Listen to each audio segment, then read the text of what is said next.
Welcome to my channel sonusspecial. ಇವತ್ತು ಶಾವಿಗೆ ಕೇಸರಿ ಬಾತನ್ನ ಹೇಗೆ ಮಾಡೋದು ಅಂತ ಹೇಳಿ ತೋರಿಸ್ಕೊಡ್ತಾ ಇದ್ದೀನಿ. ಮೊದಲನೇದಾಗಿ ಒಂದು ಫ್ರೈಯಿಂಗ್ ಪ್ಯಾನ್ ಇಟ್ಕೊಂಡಿದ್ದೀನಿ ಸ್ಟವ್ ಮೇಲೆ. ಇದಕ್ಕೆ 1 ಟೇಬಲ್ ಸ್ಪೂನ್ ತುಪ್ಪ ಹಾಕೊಂಡಿದ್ದೀನಿ. ತುಪ್ಪ ಕರಗಿದ ಮೇಲೆ ನಾನಿಲ್ಲಿ 1 ಟೇಬಲ್ ಸ್ಪೂನ್ ಅಷ್ಟು ಗೋಡಂಬಿ ಹಾಕೊಳ್ತಾ ಇದ್ದೀನಿ. ಗೋಡಂಬಿ ಸ್ವಲ್ಪ ಕಲರ್ ಚೇಂಜ್ ಆಗೋವರೆಗೂ ಫ್ರೈ ಮಾಡ್ಕೊಳ್ಳೋಣ. ಗೋಡಂಬಿ ಎಲ್ಲ ಸ್ವಲ್ಪ ಗೋಲ್ಡನ್ ಬ್ರೌನ್ ಬಂದ ಮೇಲೆ ನಾನಿಲ್ಲಿ 1 ಟೇಬಲ್ ಸ್ಪೂನ್ ಒಣದ್ರಾಕ್ಷಿ ಹಾಕೊಂಡು ಅದನ್ನು ಕೂಡ ಫ್ರೈ ಮಾಡ್ಕೊಳ್ತಾ ಇದ್ದೀನಿ. ನೀವು ಇದರ ಜೊತೆಗೆ ಪಿಸ್ತಾ ಮತ್ತು ಬಾದಾಮಿ ನಿಮಗೆ ಯಾವುದೆಲ್ಲ ಡ್ರೈ ಫ್ರೂಟ್ಸ್ ಇಷ್ಟ ಆಗುತ್ತೋ ಅದನ್ನೆಲ್ಲ ಸೇರಿಸ್ಕೊಳ್ಬೋದು. ಇವಾಗ ದ್ರಾಕ್ಷಿ ಗೋಡಂಬಿ ಎರಡೂ ಕೂಡ ಫ್ರೈ ಆಗಿದೆ. ಇದನ್ನು ಸಪ್ರೇಟಾಗಿ ಒಂದು ಪ್ಲೇಟಲ್ಲಿ ಎತ್ತಿಟ್ಕೊಳ್ತೀನಿ.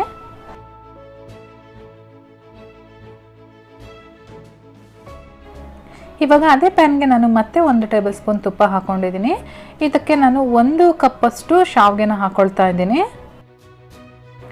ಮೊದಲು ಶಾವಿಗೆನ ಚೆನ್ನಾಗಿ ಫ್ರೈ ಮಾಡ್ಕೊಳ್ಬೇಕು ತುಪ್ಪದಲ್ಲಿ. ನಮಗೆ ಇಲ್ಲಿ ಕಲರ್ ಚೇಂಜ್ ಆಗಬೇಕು, ಅಲ್ಲಿವರೆಗೂ ನಾವು ಮೀಡಿಯಂ ಫ್ಲೇಮಲ್ಲಿ ಇಟ್ಕೊಂಡು ಫ್ರೈ ಮಾಡ್ಕೊಳ್ಬೇಕಾಗತ್ತೆ.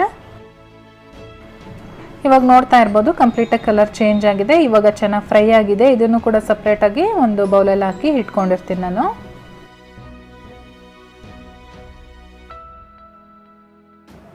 ಅದೇ ಪ್ಯಾನ್ಗೆ ನಾನು ಯಾವ ಕಪ್ಪಲ್ಲಿ ಶಾವಿಗೆ ತಗೊಂಡಿದ್ನೋ ಆ ಕಪ್ಪಲ್ಲಿ 2 ಕಪ್ಪು ನೀರು ಹಾಕ್ಕೊಳ್ತಾ ಇದ್ದೀನಿ.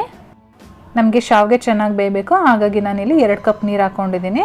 ನೀರು ಕುದಿಯೋದಕ್ಕೆ ಸ್ಟಾರ್ಟ್ ಮಾಡಿದ ಮೇಲೆ ನಾವು ಫ್ರೈ ಮಾಡಿ ಇಟ್ಕೊಂಡಿದ್ವಲ್ಲ ಶಾವಿಗೆ, ಅದನ್ನು ಇದರೊಳಗಡೆ ಸೇರಿಸ್ಕೊಳ್ತಾ ಇದ್ದೀನಿ.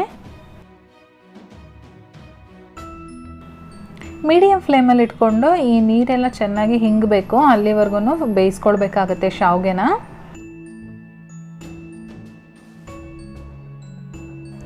ಇವಾಗ ನೋಡ್ತಾ ಇರ್ಬೋದು ನೀವು ಶಾವಿಗೆ ಎಷ್ಟು ಚೆನ್ನಾಗಿ ಬೆಂದಿದೆ ಅಂತೇಳಿ. ನಾವು ಈ ರೀತಿ ಕೈಯಲ್ಲಿ ಹೀಗೆ ಮಾಡಿದ್ರೆ ಅದು ಮಧ್ಯದಲ್ಲಿ ಕಟ್ಟಾಗಬೇಕು, ಸಾಫ್ಟಾಗಿ ಸಿಗುತ್ತೆ ನಮಗೆ ಮುಡ್ತಾ ಇದ್ರೆ. ಶಾವಿಗೆ ಎಲ್ಲ ಚೆನ್ನಾಗಿ ಬೆಂದಿದೆ. ಇವಾಗ ನಾನಿವಾಗ ಯಾವ ಕಪ್ಪಲ್ಲಿ ಶಾವಿಗೆ ತಗೊಂಡಿದ್ನೋ ಅದೇ ಕಪ್ಪಲ್ಲಿ 3/4 ಕಪ್ಪು ಸಕ್ಕರೆ ಹಾಕ್ಕೊಳ್ತಾ ಇದ್ದೀನಿ. ಸಕ್ಕರೆ ಎಲ್ಲ ಚೆನ್ನಾಗಿ ಮಿಕ್ಸ್ ಮಾಡಿಕೊಂಡು ಐ ಫ್ಲೇಮಲ್ಲಿ ಇಟ್ಕೊಂಡು ನಾವಿವಾಗ ಬೇಯಿಸ್ಕೊಳ್ಬೇಕಾಗತ್ತೆ. ನಾವು ಶಾವಿಗೆನ ಸಕ್ಕರೆ ಹಾಕೋದಕ್ಕಿಂತ ಮುಂಚೆನೇ ಬೇಯಿಸ್ಕೊಳ್ಬೇಕು. ಸಕ್ಕರೆ ಹಾಕಿದ ಮೇಲೆ ಬೇಯಿಸ್ಲಿಕ್ಕೆ ಹೋಗಬೇಡಿ. ಇದಕ್ಕೆ ನಾನು ಒಂದು ಅರ್ಧ ಟೀ ಸ್ಪೂನಷ್ಟು ಏಲಕ್ಕಿ ಪೌಡ್ರು ಹಾಗೆ ಒಂದು 2 ಪಿಂಚಷ್ಟು ಫುಡ್ ಕಲರ್ನ ಸೇರಿಸ್ಕೊಳ್ತಾ ಇದ್ದೀನಿ.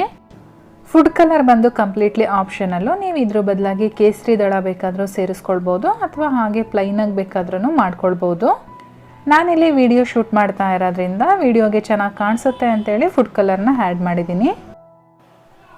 ಫ್ರೆಂಡ್ಸ್, ಇವಾಗ ಇದು ರೆಡಿಯಾಗಿದೆ. ನೀವು ನೋಡ್ತಾ ಇರ್ಬೋದು ಎಷ್ಟು ಚೆನ್ನಾಗಿ ಕಾಣಿಸ್ತಾ ಇದೆ ಅಂತ ಹೇಳಿ. ಇವಾಗ ನಾವು ಮೊದಲೇ ಫ್ರೈ ಮಾಡಿ ಇಟ್ಕೊಂಡಿದ್ವಲ್ಲ ದ್ರಾಕ್ಷಿ ಗೋಡಂಬಿ, ಅದನ್ನು ಇದರೊಳಗಡೆ ಸೇರಿಸ್ಕೊಂಡು ಚೆನ್ನಾಗಿ ಒಂದ್ಸರಿ ಮಿಕ್ಸ್ ಮಾಡ್ಕೊಳ್ಳೋಣ. ಬಿಸಿ ಬಿಸಿ ಇದ್ದಂಗೆ ಸರ್ವ್ ಮಾಡಿ ತುಂಬಾ ಚೆನ್ನಾಗಿರುತ್ತೆ. ಅಥವಾ ನೀವು ಚಿಲ್ ಮಾಡಿ ಸರ್ವ್ ಮಾಡ್ತೀನಿ ಅಂದರೆ ಹಾಗೂ ಕೂಡ ಚೆನ್ನಾಗಿರುತ್ತೆ.